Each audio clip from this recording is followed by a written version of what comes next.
ગુજરાતમાં વરસાદનો નવો રાઉન્ડ થવાની સંભાવના છે। પ્રખ્યાત હવામાન નિષ્ણાત અંબાલાલ પટેલે આગાહી કરી છે કે 18 થી 21 સપ્ટેમ્બર દરમિયાન રાજ્યના પૂર્વ અને દક્ષિણ વિસ્તારોમાં ભારે વરસાદ પડી શકે છે।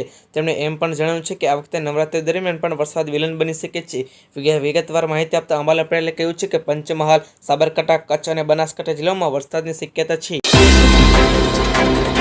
હવામાન વિભાગે આજે 20 રાજ્યોમાં ભારેથી અતિભારે વરસાદની સંભાવનાને ધ્યાનમાં રાખીને એલર્ટ જાહેર કર્યું છે।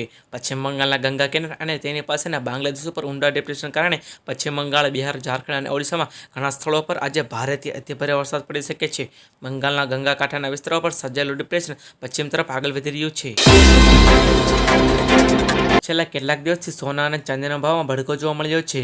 ગત સપ્તાહના છેલ્લા માર્કેટિંગ ઓપરેટિંગ દરમિયાન ચાંદીની કિંમત લગભગ 3000 રૂપિયાનો વધારો થયો હતો અને સોનું પણ 1000 રૂપિયાની તેજી સાથે જોવા મળ્યું હતું। ત્યારે આજે IBJA વેબસાઇટ મુજબ નવા સપ્તાહના પહેલા દિવસથી પણ ઓપનિંગ રેટમાં ભાવ જબરદસ્ત તેજી જોવા મળી, પરંતુ ક્લોઝિંગ રેટમાં ભાવ ઘટીને બંધ થયા હતા।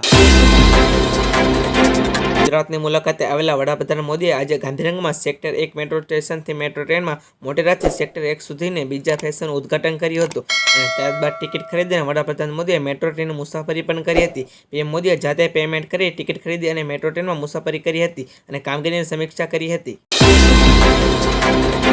અંબાજી નજીક શિહોરીમાં ગમખ્વાર અકસ્માત 6 લોકોના મોત નીપજ્યા હોવાનું સામે આવ્યું છે। ઇજાગ્રસ્તોને સારવાર માટે શિહોરી રેફર કર્યા છે। પોલીસ ઘટના સ્થળે પહોંચી કાર્યવાહી હાથ ધરી છે। શિહોરીમાં તાલુકામાં અંબાજી નજીક પાલી જિલ્લામાંથી મજૂરી કરીને 15 લોકો ઘરે પરત ફરી રહ્યા હતા, ત્યારે ટ્રક અને વાહન વચ્ચે ટક્કર થતાં ગમખ્વાર અકસ્માત સર્જાયો હતો।